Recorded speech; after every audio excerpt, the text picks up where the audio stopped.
नमस्कार, स्वागत है आप सभी का। ग्राउंड रिपोर्टर देख रहे हैं आप और मैं हूं आपके साथ कृतिका। बुलेटिन की शुरुआत बड़ी खबर के साथ करेंगे लखनऊ से, जहां पर निकाय चुनाव से जुड़ी इस वक्त की बड़ी खबर आप तक पहुंचा रहे हैं। आज याचिका पर सुनवाई होनी है। इलाहाबाद हाईकोर्ट की लखनऊ बेंच में आज ये सुनवाई होगी। हाईकोर्ट ने अधिसूचना जारी करने पर रोक लगाई है। आज राज्य सरकार कोर्ट में हलफनामा देगी और हलफनामे के लिए सरकार ने कोर्ट से समय भी मांगा है। तो ये बड़ी खबर आप तक पहुंचा रहे हैं। इलाहाबाद हाईकोर्ट की लखनऊ बेंच में आज ये सुनवाई होगी। हाईकोर्ट ने अधिसूचना जारी करने पर रोक लगाई है। आज राज्य सरकार कोर्ट में अपना हलफनामा देगी। हलफनामे के लिए सरकार ने कोर्ट से समय भी मांगा है। तो ये बड़ी खबर आप तक पहुंचा रहे हैं। लखनऊ से बड़ी खबर निकाय चुनाव से जुड़ी इस वक्त की बड़ी खबर आप तक पहुंचा रहे हैं। आज भी हाईकोर्ट में सुनवाई होगी। आरक्षण को लेकर याचिका पर आज ये सुनवाई होनी है हाईकोर्ट में, और इलाहाबाद हाईकोर्ट की लखनऊ बेंच में ये सुनवाई होगी। हाईकोर्ट ने अधिसूचना जारी करने पर रोक लगाई है। नगर निकाय के जो चुनाव होने हैं उसको लेकर ये रोक लगाई गई।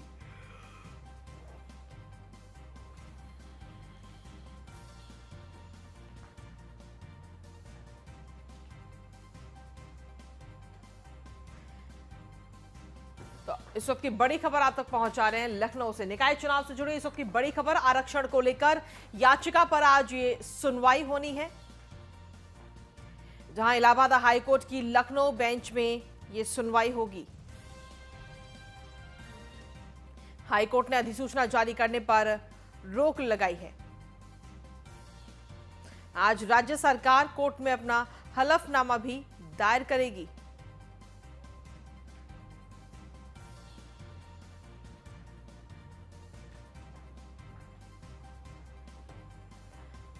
और इसी पर अधिक जानकारी देने के लिए हमारे साथ हमारे संवाददाता अश्विनी द्विवेदी जुड़ गए हैं। सीधा उन्हीं का रुख करते हैं। अश्विनी, क्या कुछ ताजा अपडेट है? आज नगर निकाय को लेकर आज भी हाईकोर्ट में सुनवाई होनी है। हाँ, बिल्कुल बता दें आपको 5 दिसंबर को आज जो है निकाय चुनाव को लेकर के जो आरक्षण सूची प्रकाशित होनी थी वो हुई थी।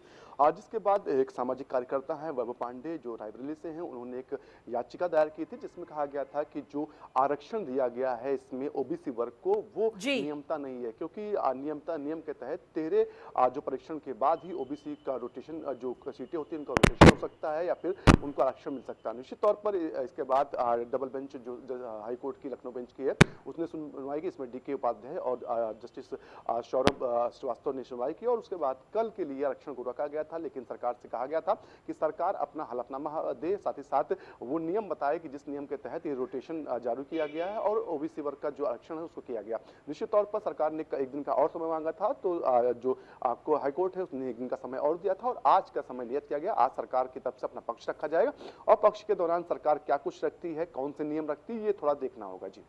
जी, आज जिस तरीके से देखा जाए तो कल भी सुनवाई हुई थी हाईकोर्ट में। बिल्कुल, कल भी सुनवाई हुई थी, लेकिन सरकार से परसों के दिन सुनवाई हुई थी, तो कल भर के लिए रोक लगाई थी कि अधिसूचना है निकाय चुनाव को लेकर वो जारी ना की जाए। जब कल सरकार की ओर से वकील पेश हुए थे तो उन्होंने एक दिन का और समय मांगा था, क्योंकि कोर्ट ने कहा था वो कौन से नियम है जिनके तहत आरक्षण जो है जारी किया गया। निश्चित तौर पर इसके लिए कल जो सरकार के वकील थे उनकी तरफ से एक दिन का समय और मांगा गया था, और वो समय आज का था, यानी कि 14 दिसंबर का। निश्चित तौर पर कोर्ट की तरफ से, हाईकोर्ट की तरफ से आज समय दिया गया था, और एक दिन का समय देने के बाद में आज जो सरकार की तरफ से हलफनामा पेश किया जाएगा, साथ ही साथ वो नियम पेश किया जाएगा आज जो लागू की गई। निश्चित तौर पर सरकार जो कोर्ट है वो, साथ ही साथ सबकी निगाहें हैं कि जब कोर्ट अपना निर्णय सुना देगा उसके अगले या 1 या 2 दिन के अंदर उत्तर प्रदेश में निकाय चुनाव को लेकर के सूचना भी जारी हो सकती है। तो ऐसे में जो प्रत्याशी हैं, जो दावेदार हैं, वो भी, उन सबकी भी निगाहें इस समय कोर्ट के फैसले पर टिकी हुई हैं। जी ठीक है, चलिए आप लगातार बने रहिए, आगे भी आपसे अपडेट्स और जानकारियां लेंगे। तो आपको बता दें कि जिस तरीके से देखना होगा कि आज जब हाईकोर्ट में सुनवाई होगी तो उस सुनवाई में क्या हाईकोर्ट की तरफ से दोबारा से रोक लगाई जाएगी। जो रोक लगाई गई है नगर निकाय की अधिसूचना जारी करने को लेकर, ये रोक एज इट इज लगी रहेगी या फिर ये रोक हटाई जाएगी, ये खैर आने वाला वक्त बताएगा। इसी के साथ अगली खबर का रुख कर लेते हैं लखनऊ से, जहां पर हेड कांस्टेबल बनेंगे 21,000 से ज्यादा सिपाही। ये बड़ी खबर आप तक पहुंचा रहे हैं। 21,295 सिपाहियों के प्रमोशन की प्रक्रिया पूरी हुई है। डीजीपी के अनुमोदन के बाद जिलों को ये सूची भेजी जाएगी। 2011 तक भर्ती सिपाहियों के प्रोन्नति के लिए ये प्रस्ताव भेजे गए थे। भर्ती बोर्ड ने स्क्रीनिंग के लिए कुल 6 विभागीय पदोन्नति समिति बनाई थी। समितियों की स्क्रीनिंग में 21,295 को पदोन्नति के लिए उपयुक्त पाया गया है। और इसी पर अधिक जानकारी देने के लिए हमारे साथ हमारे संवाददाता अश्विनी द्विवेदी लगातार बने हुए हैं। अश्विनी, आपके पास क्या कुछ ताजा अपडेट है? 21,000 से ज्यादा सिपाहियों की पदोन्नति की जाएगी। उत्तर प्रदेश के में 21,295 जो सिपाही थे उनको हेड कांस्टेबल के पद पर जो प्रमोशन मिलने वाला। निश्चित तौर पर इसको लेकर के 6 सदस्यीय जो समितियां बनाई थी, 6 समितियां बनाई गई थी प्रोन्नत बोर्ड की ओर से, जिन्होंने बाकायदा स्क्रीनिंग की और स्क्रीनिंग के दौरान 21,777 जो सिपाही थे उनको रखा गया था। इसमें से जो समिति थी उसके द्वारा 21,295 सिपाहियों को ही जो प्रमोशन के लिए उपयुक्त पाया। निश्चित तौर पर 2011 बैच से पहले के जो सिपाही हैं उनको इस प्रोन्नत में लाया गया है और निश्चित तौर पर अगले कुछ दिनों में जो है जो ये सिपाही हैं ये हेड कांस्टेबल बन जाएंगे। अभी जो प्रोन्नत बोर्ड की ओर से रिपोर्ट है वो डीजीपी ऑफिस को भेजी गई और अगले कुछ दिनों में डीजीपी ऑफिस से ये रिपोर्ट जिलों में पहुंच जाएगी और उसके बाद जो ये सिपाही होंगे वो हेड कांस्टेबल बन जाएंगे। जी, इस खबर को लेकर कहीं ना कहीं पुलिस महकमे में भी खुशी देखने को मिल रही होगी। निश्चित तौर पर प्रमोशन को लेकर के काफी जद्दोजहद रहती है पुलिस विभाग में और कहीं ना कहीं जब प्रमोशन मिल रहा है तो निश्चित तौर पर जो सिपाही हैं जो काफी लंबे अरसे से इंतजार कर रहे थे हेड कांस्टेबल बनने का, उनका अब इंतजार खत्म हुआ और अगले कुछ दिनों में सिपाही से हेड कांस्टेबल बनने वाले हैं। जी, चलिए ठीक है, आप लगातार बने रहिए, आगे भी अपडेट्स और जानकारी लेंगे आपसे।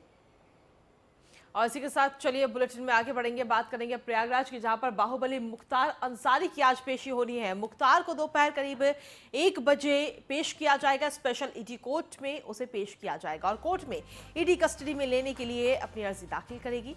लॉन्ड्रिंग केस में पूछताछ के लिए ये अर्जी दाखिल की जाएगी। पिछले साल मनी लॉन्ड्रिंग का केस दर्ज किया गया था मुख्तार अंसारी पर और अब आज उसे कोर्ट में पेश किया जाएगा।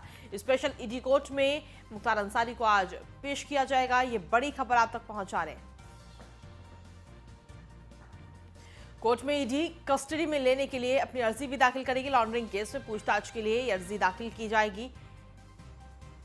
तो ये बड़ी खबर आप तक पहुंचा रहे। पिछले साल मनी लॉन्ड्रिंग का केस दर्ज किया गया था और अब इस पूरे मामले में आज कोर्ट में पेशी होगी बाहुबली मुख्तार अंसारी की।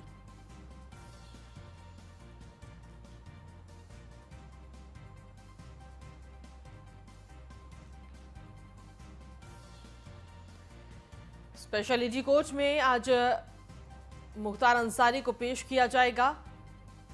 कोर्ट में ईडी कस्टडी में लेने के लिए अपनी अर्जी को दाखिल करेगी और लॉन्ड्रिंग केस में पूछताछ के लिए अर्जी दाखिल की जाएगी। ये बड़ी खबर आप तक पहुंचा रहे हैं प्रयागराज से।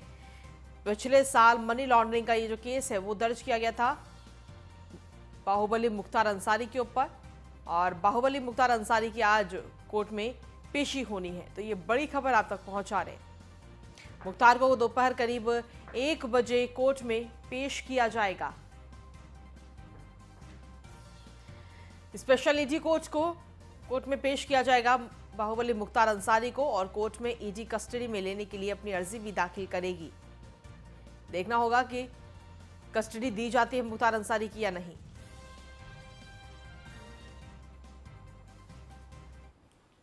और अगली खबर है फिरोजाबाद से, जहां पर भीषण सड़क हादसा सामने आया। बस और डीसीएम में जोरदार टक्कर हुई, 6 लोगों की मौत हो गई है, 22 लोग घायल बताए जा रहे हैं। इस हादसे में मृतकों में 4 पुरुष, 1 महिला और 1 बच्चा शामिल है। लुधियाना से यूपी के रायबरेली जा रही थी ये बस। हालांकि सीएम योगी आदित्यनाथ ने भी इस हादसे पर दुख जताया है। नगला खंगर के आगरा लखनऊ एक्सप्रेसवे की ये पूरी घटना आप तक पहुंचा रहे हैं। तो फिरोजाबाद से यह हादसा पूरा आज सामने आया है।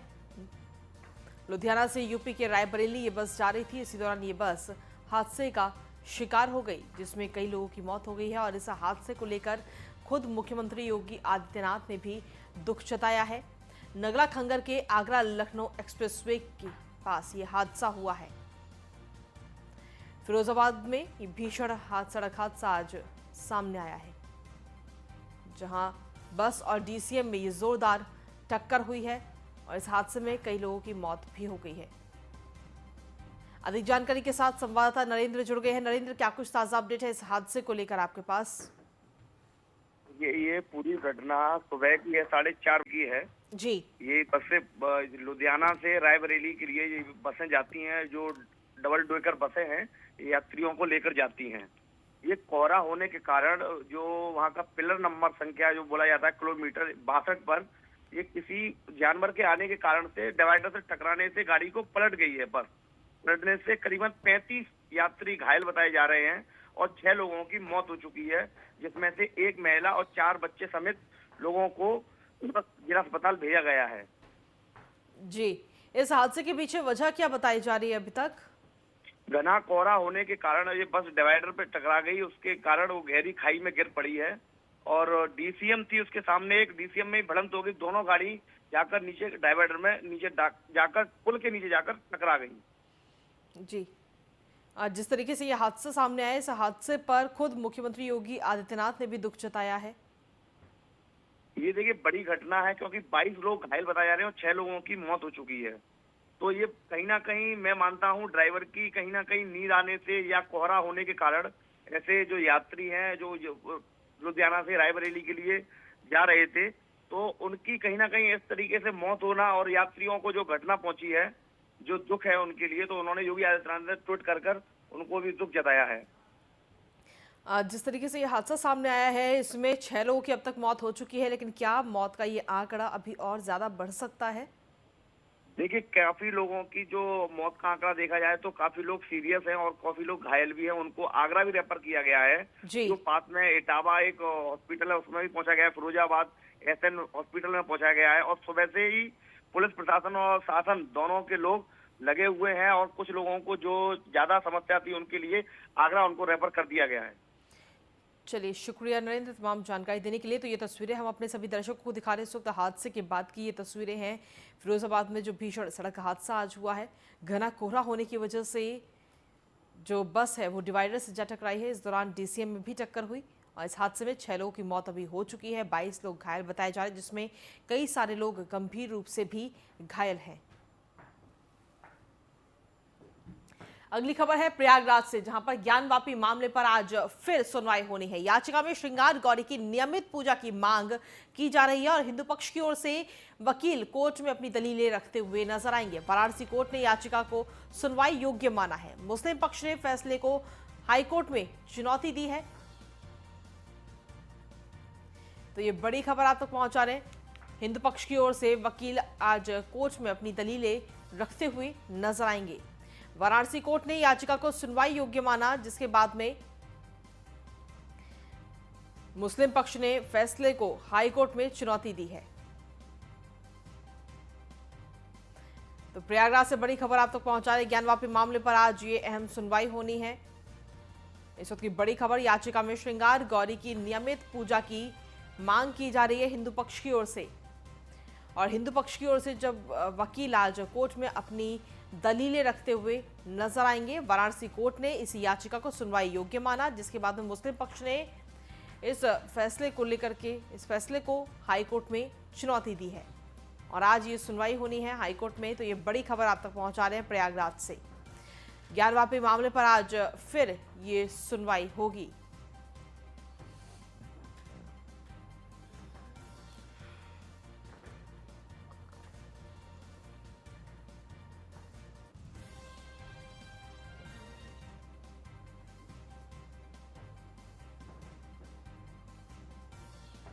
अगली खबर लखनऊ से, जहां पर महालक्ष्मी ज्वेलर्स को लुटेरों ने अपना निशाना बनाया। असलाहे के दम पर जेवरात से भरा हुआ बैग लूट लिया। गुजम्बा थाना क्षेत्र के मिश्रपुर डिपो की यह पूरी घटना बताई जा रही है, जहां लखनऊ में महालक्ष्मी ज्वेलर्स को लुटेरों ने अपना निशाना बनाया है। असलहे के दम पर जेवरात से भरा हुआ बैग इन बदमाशों ने लूटा है। गुजम्बा थाना क्षेत्र के मिश्रपुर डिपो की यह घटना बताई जा रही है। तो महालक्ष्मी ज्वेलर्स को लुटेरों ने अपना ये निशाना बनाया है। हालांकि पुलिस अब पूरी तलाश इस मामले पर कर रही कि आखिर ये बदमाश कौन थे। जो वहां आसपास सीसीटीवी फुट लगे हुए हैं उनकी भी तलाशी इस वक्त की जाएगी। अधिक जानकारी के साथ संवाददाता नीलेश जुड़े हुए हैं। नीलेश, क्या कुछ ताजा अपडेट है आपके पास इस मामले को लेकर के जो लूट की घटना इस वक्त सामने आई है लखनऊ से। आपको बता दूं कि गुड़म्बा थाना क्षेत्र में जो ज्वेलर्स हैं, महालक्ष्मी ज्वेलर्स, उनको लुटेरों ने निशाना बनाया है। सलहे के दम पर लाखों की लूट हुई है। जेवरात से भरा जो बैग था वो जो लुटेरे थे वो लूट ले गए हैं। गुड़म्बा थाना क्षेत्र के अंतर्गत मिश्रपुर डिपो के पास की ये घटना है, जहां पर लुटेरों ने लूट की घटना को अंजाम दिया है। हालांकि जब लूट की सूचना पुलिस को मिली तो पुलिस बल मौके पर पहुंचा है और डीसीपी नॉर्थ कासिम आबिदी भी मौके पर पहुंचे हैं। पुलिस देर रात से ही सीसीटीवी फुटेज खंगाल रही है। पुलिस का दावा है कि जल्द से जल्द जो लुटेरे हैं उनको गिरफ्तार किया जाएगा। अब देखना होगा कि गुड़म्बा थाना क्षेत्र में अक्सर इस तरीके की वारदात होती है और गुड़म्बा पुलिस की जो गश्ती है वो कहीं ना कहीं सुस्त पड़ी है, जिसका नतीजा है कि व्यापारियों को कभी निशाना बनाया जाता है, कभी राह चलते हुए व्यक्ति को गोली मार दी जाती है, कभी सरेआम लाठी डंडे चल जाते हैं। तो इस तरीके की घटना अगर सामने आ रही है तो गुड़म्बा पुलिस की कार्यप्रणाली पर भी सवाल खड़े होना लाजमी है। ठीक है, शुक्रिया नीलेश तमाम जानकारी और अपडेट्स देने के लिए। अगली महत्वपूर्ण खबर है लखनऊ से, जहां पर फंदे से लटका हुआ नवविवाहिता का शव बरामद किया गया। महज 20 दिन पहले ही युवती की शादी हुई थी और ससुराल में दुपट्टे के सहारे ये शव लटका हुआ मिला है। मलिहाबाद कोतवाली पुलिस ने पूरा मुकदमा दर्ज किया है। पति समेत ससुराल के अन्य सदस्यों पर मुकदमा दर्ज किया गया है। मात्र 20 दिन पहले ही युवती की शादी हुई थी। तो ये बड़ी खबर आप तक पहुंचा रहे हैं। लखनऊ से ये खबर सामने आई, ससुराल में दुपट्टे के सहारे ये शव लटका हुआ बरामद किया गया। मलिहाबाद कोतवाली पुलिस ने मुकदमा दर्ज कर लिया है। पति समेत ससुराल के अन्य सदस्यों पर यह मुकदमा इस वक्त दर्ज किया गया है। फंदे से लटका मिला नवविवाहिता का शव। 20 दिन पहले ही शादी हुई थी युवती की और उसके बाद अपने ससुराल में ही फंदे से लटका हुआ शव बरामद किया गया है। फिलहाल ससुराल के जो अन्य लोग हैं उनके खिलाफ मुकदमा दर्ज किया गया है। मलिहाबाद कोतवाली पुलिस ने यह मुकदमा दर्ज किया है। और चलिए बुलेटिन में आगे बढ़ते हैं। गाजीपुर में पुलिस को बड़ी सफलता हाथ लगी, जहां पुलिस ने 915 ग्राम हेरोइन के साथ 3 तस्करों को गिरफ्तार किया है, जिसकी कीमत लगभग 92 लाख रुपए बताई जा रही है। वहीं पुलिस अधीक्षक ओमवीर सिंह ने बताया कि मुखबिर की सूचना के आधार पर कुशी तिराहा के पास से 3 अभियुक्त अब्दुल खान उर्फ रिंकू, अरशद खान और नूरेस खान को गिरफ्तार किया गया है, जबकि तस्करों के अन्य साथियों की तलाश की जा रही है।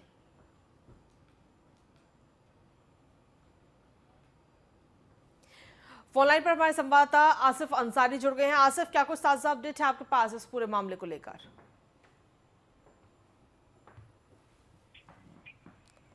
आसिफ, आवाज मिल पा रही है आपको? चलिए, हमारा संपर्क अभी उनसे नहीं हो पा रहा है, लेकिन लगातार आपको इस खबर के बारे में बता रहे हैं। 3 तस्करों को गिरफ्तार किया गया है और जबकि तस्करों के अन्य साथियों की इस वक्त तलाश लगातार की जा रही है। पुलिस ने 3 अभियुक्त अब्दुल खान उर्फ रिंकू, अरशद खान और नूरेस खान को गिरफ्तार किया है। तो गाजीपुर की खबर आप तक पहुंचा रहे हैं, जहां गाजीपुर में पुलिस के हाथों एक बड़ी सफलता लगी, जहां पुलिस ने 915 ग्राम की हीरोइन के साथ 3 तस्करों को गिरफ्तार किया है और इस हीरोइन की कीमत लगभग 92 लाख रुपए बताई जा रही है। पुलिस अधीक्षक ओमवीर सिंह ने बताया है कि मुखबिर की सूचना के आधार पर कुशी तिराहा के पास से 3 अभियुक्तों को गिरफ्तार किया गया है। आसिफ अंसारी हमारे संवाददाता जुड़ गए हमारे साथ। आसिफ, क्या कुछ ताजा अपडेट है आपके पास? जी बिल्कुल बताते, दिलदारनगर थाना क्षेत्र के कुशी तिराहा से हुई गिरफ्तारी, जो 92 लाख की हीरोइन पुलिस ने बरामद की। 900 ग्राम हीरोइन की बरामद, 3 हीरोइन तस्करों को पुलिस ने किया गिरफ्तार। इसके साथ अभी और अभियुक्त है जो उनकी पुलिस छानबीन कर रही है। जल्द से जल्द गिरफ्तारी की जाएगी। जी, जिस तरीके से 3 तस्करों को इस वक्त गिरफ्तार किया गया है, उनके अन्य साथियों को लेकर क्या अपडेट इस वक्त मिल रही है आसिफ? बिल्कुल, अभी दिलदारनगर थाना क्षेत्र में अभी पुलिस छानबीन कर रही है। सहयोगी जितने भी लोग हैं, अभी बताया जा रहा है कि 3 अभी और सहयोगी है, उनके पुलिस घर पे छापेमारी कर रही है, पर वो लोग अभी भागे हुए हैं। जल्द से जल्द पुलिस खुलासे करेगी। ठीक है, शुक्रिया तमाम जानकारी देने के लिए आसिफ। वहीं गाजीपुर के जमानिया थाना के हेतिमपुर नहर के पास अज्ञात शव मिलने से इलाके में सनसनी फैल गई। मृतक की पहचान अजय यादव के रूप में हुई है। तो वहीं मामले को लेकर एसपी ओमवीर सिंह ने बताया कि प्रेम प्रसंग में पिटाई से हत्या की पुष्टि की गई। मृतक अजय को लड़की के चाचा ने रंगे हाथों पकड़ लिया था, जिसके बाद उसकी पिटाई भी कर दी गई और उसकी मौत भी हो गई। वहीं स्वाट टीम और जमानिया थाना की संयुक्त टीम ने जांच हत्या के आरोपी ओमनाथ यादव और पंकज यादव को मुखबिर की सूचना पर गिरफ्तार कर लिया है।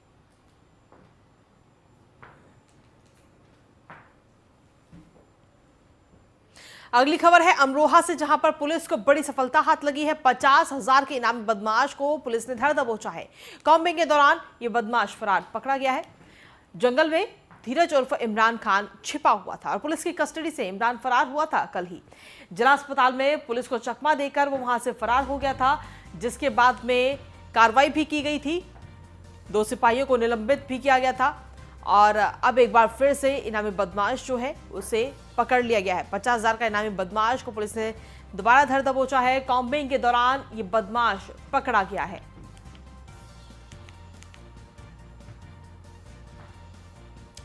धीरज उर्फ इमरान खान जंगल में छिपा हुआ था। पुलिस की कस्टडी से फरार हुआ था इमरान।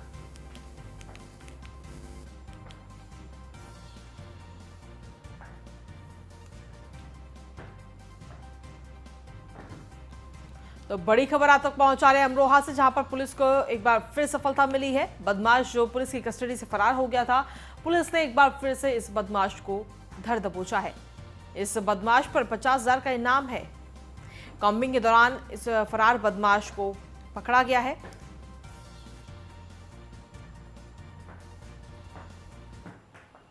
और अगली खबर है बुलंदशहर से, जहां पर बाबरिया गैंग का एक और बदमाश को गिरफ्तार किया गया है। मुठभेड़ के दौरान प्रवीण के पैर में गोली लगी। डकैती की घटना में ये प्रवीण वांछित चल रहा था। आरोपी पर कई क्षेत्रों में 1 दर्जन गंभीर मामले दर्ज हैं। मौके से तमंचा, कारतूस और बाइक भी बरामद की गई है। पहासू पुलिस ने सामना रोड से इसको गिरफ्तार किया है।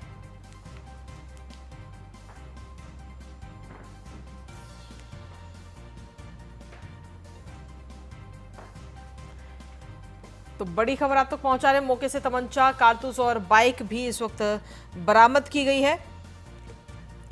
पास पुलिस ने सामना रोड से बदमाश को गिरफ्तार किया है। बावरिया गैंग का अब एक और बदमाश को इस वक्त गिरफ्तार किया गया है बुलंदशहर में। ये बड़ी खबर आप तक पहुंचा रहे हैं। और मुठभेड़ के दौरान प्रवीण के पैर में गोली लगी है, जिसके बाद उसे गिरफ्तार किया गया और उसके पास से बाइक भी बरामद की गई है और एक तमंचा भी उसके पास से बरामद किया गया है। आरोपी पर कई क्षेत्रों में करीब 1 दर्जन गंभीर मामले दर्ज हैं और मौके से तमंचा, कारतूस और बाइक बरामद की गई है। वहीं गौतम बुद्ध नगर के पुलिस कमिश्नर लक्ष्मी सिंह ने जनवरी में आयोजित होने वाले ऑटो एक्सपो 2023 की सुरक्षा व्यवस्था के मद्देनजर ऑटो एक्सपो के आयोजकों के साथ मीटिंग की। इस दौरान मीटिंग में आयोजकों से एंट्री पॉइंट और एग्जिट पॉइंट के बारे में बाहरी तत्वों पर कड़ी निगरानी रखने के संबंध में बातचीत हुई। इसके साथ साथ ऑटो एक्सपो 2023 में प्रतिभाग करने वाले अतिथियों के ठहरने की व्यवस्था और एक्सपो में सम्मिलित होने वाले अतिथियों के संबंध में जानकारी ली गई। साथ ही पुलिस कमिश्नर ने आयोजकों को विश्वास दिलाया कि कानून व्यवस्था संबंधित कोई समस्या नहीं होगी।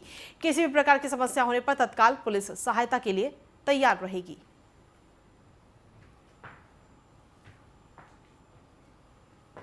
और इसी के साथ फिलहाल ग्राउंड रिपोर्टर में मेरे साथ इतना ही। बाकी तमाम खबरों के लिए देखते रहिए न्यूज़ 1 इंडिया।